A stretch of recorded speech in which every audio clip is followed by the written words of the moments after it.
Depuis son élection à la députation nationale comme étant l'un des meilleurs élus de la circonscription électorale du Mont-en-Bas, le député national Raphaël Kibuka n'a jamais quitté sa base. L'élu du Mont-en-Bas a initié plusieurs actions de grande envergure dans son fief électoral pour le bien-être de ses électeurs, de la commune de Matete en particulier et du Mont-en-Bas en général. Fatigué, déçu et démoralisé de voir sa commune se détériorer davantage sous un silence ahurissant des autorités urbaines, lors de son passage, il y a une semaine, à l'émission Bossolona Politique officielle, l'honorable Raphaël Kibuka avait annoncé qu'il va organiser une marche pacifique pour attirer l'attention des gouvernants. Comme annoncé, c'est ce jeudi 15 avril 2021 que des milliers de fils et filles de la commune de Matete ainsi que plusieurs organisations de la société civile et les sportifs de toutes les disciplines sportives venus de tous les horizons de cette commune ont pris d'assaut le riz de leur commune pour manifester leur colère à travers une marche pacifique dénommée « Ma commune Matete se meurt ».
Partie de la place du quartier Banounou, la marche pacifique a pris fin au commissariat urbain de la police du Mont-en-Bas où un mémo destiné au gouverneur de la ville-province de Kinshasa a été déposé par le député national Raphaël Kibuka, comme on peut le voir sur ces images. Devant la presse, l'honorable Raphaël Kibuka a fait savoir que la commune de Matete fut depuis 1954 l'une des municipalités la mieux assainie, connue pour la qualité de son accès et des sa voirie.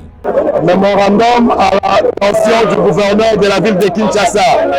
Nous, habitants de la commune de Matete, avons décidé de marcher ce jour pour lancer un cri de détresse au regard de l'état catastrophique de notre commune, confrontée aujourd'hui au risque de disparition en raison de l'impraticabilité de ces routes et du délabrement de sa voirie.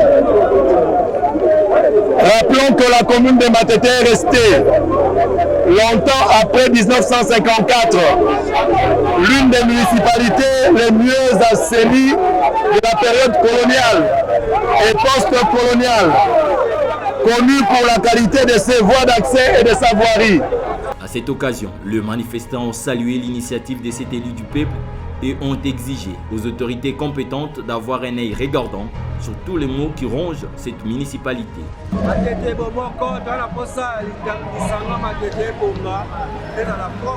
que partout, là, la salité,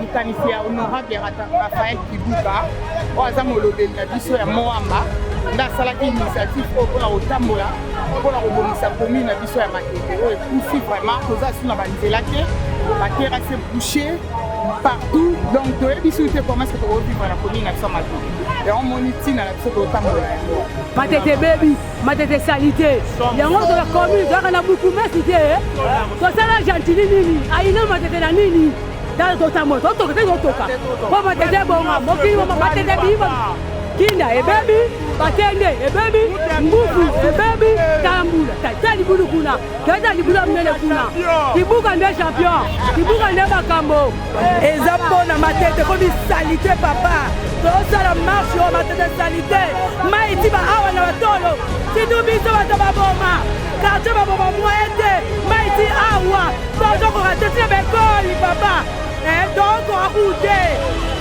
papa Raphaël mtaosunga biso boye na marche oyo sa papa Raphaël toza les amis de papa Raphaël Kibuka yanga sungi biso na marche oyo po de Matete bakonzi babosali biso basundalika commune Matete mpona nini le seul commune oyo belge atongaki na coin ezaka Matete aveni nyonso eza na prince mais na minute oyo manque entretien yango moto esalaka Matete kufa yebisa bango basala so mosala toboyi C'est la somsala. Tous les actions à misala na terrain.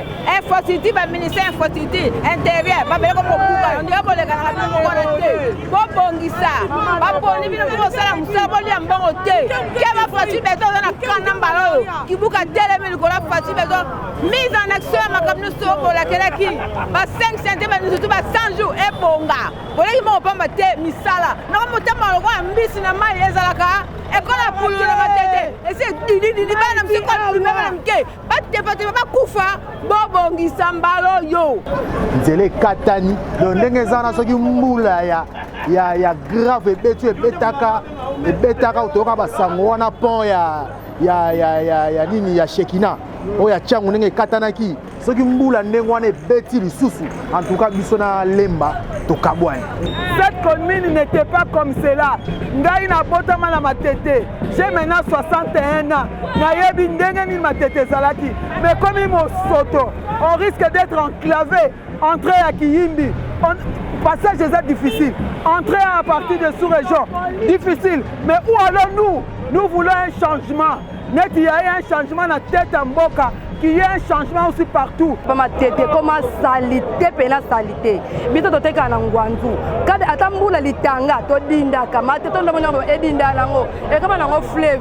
Salité leki, on doit la passer bon ma tête et comme soin dengue zala liboso. Ça l'appel n'est pas un gouvernement central et provincial, batala nous ka ma tête. Ce que tu as bien ma tête, n'était ya ba belge et là qui bien construit. OK, que commune mon côté on compare na ma tête. Mais maintenant ma tête comme idéa salité na niveau moko sakanate. Et to zwa ki bancha ma tête ba ko biso surtout na ma tête sangana ki pona lelo ma marche muke totalisa. Bolingo na biso na commune na biso pe ba soutien na bango vers biso to boya ngote. Ba soutenir biso to za la bomoko to conduire bona ma tête na biso zonga ndenge zalaki kin label ma tête label. En tout cas le tamboli pour to l'excellent place ya monde que ma tête eza kokufa biso tokoti na matete depuis 58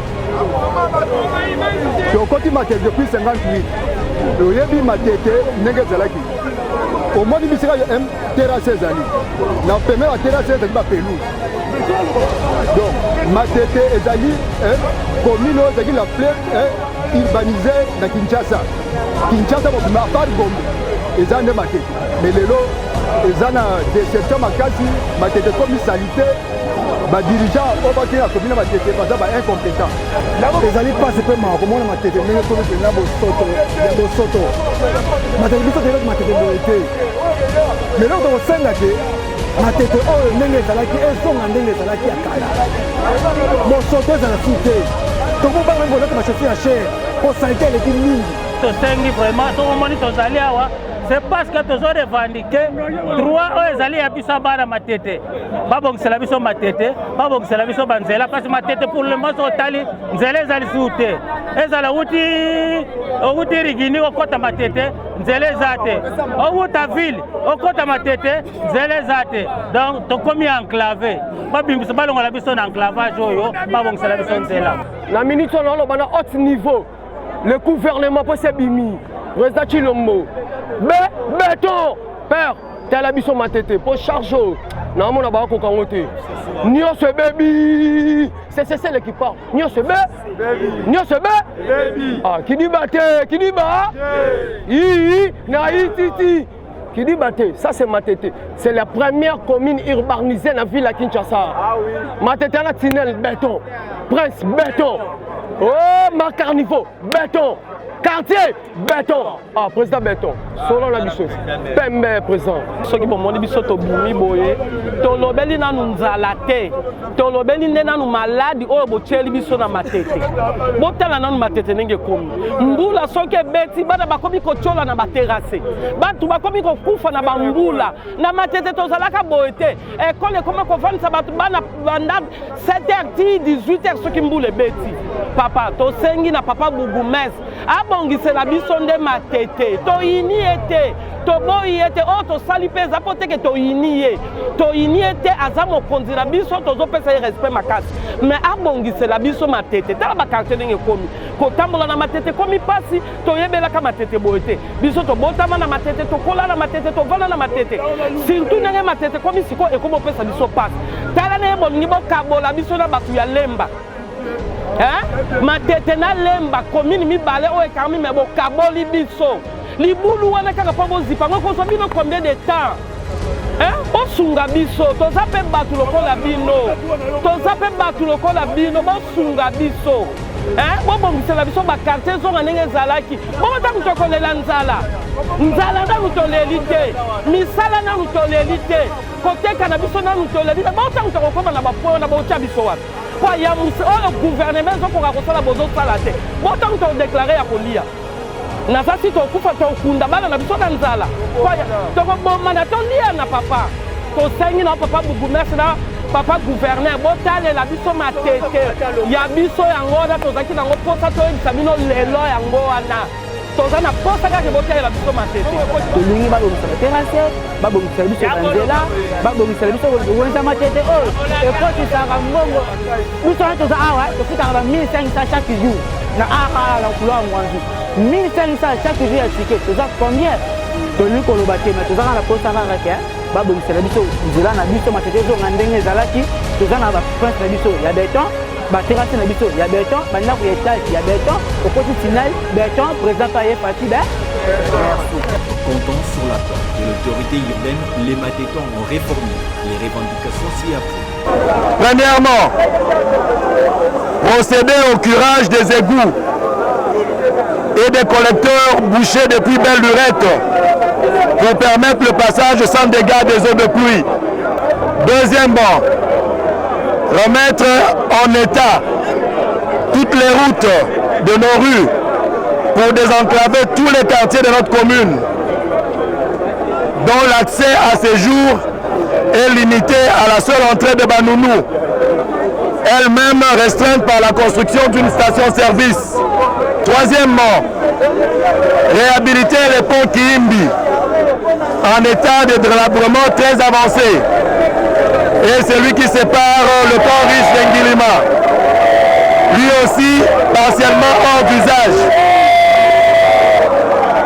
Quatrièmement, faire exécuter la décision prise par le gouverneur de la ville le 4 décembre 2020 d'arrêter définitivement la construction de la station-service au croisement des avenues Camagnol et Petit Boulevard, étant donné les risques d'accroissement des embouteillages et les dangers que cette station représente pour la sécurité et la santé des riverains et des passants.